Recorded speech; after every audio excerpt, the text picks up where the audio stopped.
What's up, Magic fans, and welcome to an all-new episode of Orlando Magic Soundoff presented by Socios.com. I'm your host, Mackenzie Thirkill, and thank you for tuning in today. Today, I am joined by Josh as we talk all things Orlando Magic basketball. Josh, first off, thank you so much for taking time to join me. I really appreciate it. Where are you joining me from today? Well, I'm in Orlando right now. I'm in Lake Ivanhoe Shores. So yeah, that's pretty much downtown, like 5 minutes from downtown. I like to call it downtown adjacent because it's not actually downtown, but it's kind of close. But yeah, that's where we're at. That's where the home base is. I love it. So, are you born and raised Orlando, and that's why the Magic is your NBA team? No. Actually, I'm from Alabama. So I'm from Birmingham, small town vibes. We don't have an NBA team. We actually don't have any major league teams, unfortunately. So I never really had the chance to root for a hometown team, I guess you could say. I've always been a Lakers fan, but I'm not really, kind of liking what they got going on with the organization right now. Anyway, we're talking about Orlando Magic. So um, yeah, so I mean, I moved here 2 or 3 years ago. Actually, like the beginning of the pandemic, March 2020. So yeah, I moved here for work, and then I like the sports teams that we have here. Orlando Magic, obviously, with history with Shaquille O'Neal, Penny Hardaway, just different players that have come through. Jameer Nelson, Dwight Howard, big name players that have played for this team. So just to be living in this city where I have the opportunity to root for the hometown team, it's kind of cool to be rooting for the Orlando Magic. Yeah, definitely. I love that answer. I'm glad that we have taken you away from Laker Nation, at least for the time being. Yeah, We will yeah, for the allow you time onto the being. train. You are more than I'm gonna let welcome you in on a here. secret. I'm gonna let you in on a secret. I'm actually a LeBron hater, but don't tell anybody.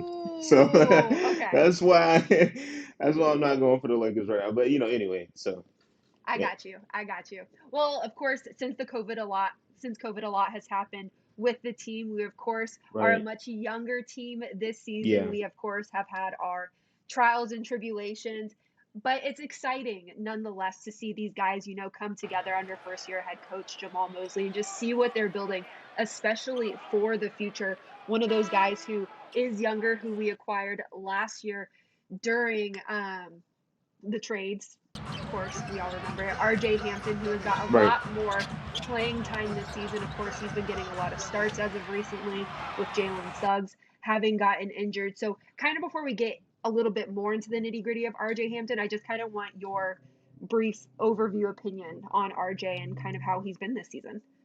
Well, I'll tell you, like I've seen RJ since he was playing for Montverde. Is that how you say the team? Hmm. The high school. And then like, when he had that controversy, it was like he didn't want to go to college and he wanted to go, overseas and compete pro straight out of high school. So just to see how he came through all of that and now to make it to being on an NBA roster and actually starting and getting some reps and getting some minutes in. I'm just proud of that, just from a man's standpoint, facing some adversity in the league, and I mean, that builds character. So obviously that's showing out on the court. He had like 13, 15 the other night against the Knicks. So just I think he's getting a little bit more comfortable. And like you said, they got a young core. And I want to mention something about Coach too. Like it's his first year, and he's had a lot of changes that he had to deal with, a lot of different lineup switches, and then he's young. He's dealing with a young core right now too. So big ups to coach for doing that. So obviously, in the years to come, that young core, they're gonna be hungrier. They're gonna be older, and they're gonna have some experience behind their belt um, coming up. So yeah, I like RJ. He's got a great ball. I was actually watching some highlights of him not too long ago, and he actually looked like a young Trey Ross. So it's like, what's going on here? Like, is he gonna take the reign? Yeah. Ooh, I So like that yeah. comparison. I like it. Yeah, I mean, they both stretch threes, so they play similar positions. They can guard, both, they can play both sides of the court. So yeah, he's looking good. I like RJ. I like him a lot. So statistics wise, RJ as of today, he's currently averaging 7.3 points per game, 2.3 assists per game and is shooting 37.9 field goal average and 34.5 from the three. But I think while those are, those numbers aren't necessarily what you would want them to be, and he still has so much growth to do. Like we said, he did go overseas, which I'm so happy you brought that up. He decided not to go the college route. He came back to the NBA, and I know he really enjoyed that experience, and he's now really getting more minutes this season. But really, when it comes to RJ Hampton, the most exciting thing to watch is him on defense. Yeah, and obviously, like defense is like a gritty type of thing to do on the court. I love playing defense. I mean, that's like one of my favorite things to do. Mm-hmm. But you don't see that on a stat sheet other than like steals and defensive rebounds and stuff like that. But some of that is like, getting players out of their areas and not letting them get to their spaces. And that doesn't show up. Like, obviously, it's going to be a missed shot for that player. But what was the action that caused them to get, a harder, tougher shot on ball defense that you was talking about? So, yeah, yeah. I think he should get more credit on that. Other players that we are also excited about who have just been putting up good numbers, and rightfully so. Markel Fultz, of course, since coming back, this is someone that we've been talking about almost every single episode, and it's true. He has been so exciting to watch. His numbers really speak for themselves. 10.5 points per game, 4.8 assists per game, 1 steal per game, 45.7 field goal percentage, and 30.8 3-point average. And that's only in 15 games and averaging at about 18 minutes of playing time per game. These are numbers you love to see from Markel Fultz. Right, right. Yeah, I was actually at that game when he first came back. I think they played the Pacers, Yeah. and I just remember like the crowd just going crazy, and I was like, "Wow!" Like the fans really love this guy, and like I think we got a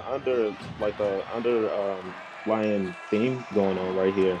Like we talking about people coming back from injury, coming back from being in other leagues and stuff like that, and getting their chance. Markel Fultz is definitely like the epitome of making a comeback. We have talked about the guards a lot tonight. Can we talk about Wendell Carter?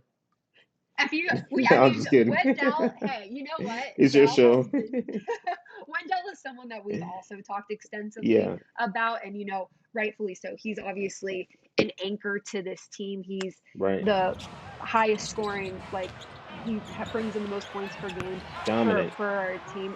Absolutely dominant. That's why he got the contract extension that he did for the 4 years, right? Is because you Yeah, want to build around him, and you see how much he's just turned it up this season going back to November. And we always say the point in which like everything started was that Chicago Bulls game right after Thanksgiving was when yeah, everything I just like turned up a notch for him, where he then like brought it, and he talked about how much more he's putting into it, even just in terms of watching film and importance that how much more importance that has added for him just as a player, being able to know the tendencies of the guys he's about to face. right. Yeah, and I mean it's a big men's league. This like not even just this year. Like I feel like in the past 3 or 4 years, you look at Giannis Antetokounmpo's of the world and Joel Embiid's and Anthony Davis when he's healthy. So I mean it's a big man league, and he's gonna have to face those guys every night. And Giannis and Joel is gonna be there because they're in the Eastern Conference. So, like you say, he's got to do his homework. He's got to study the film. I feel like he's a great player.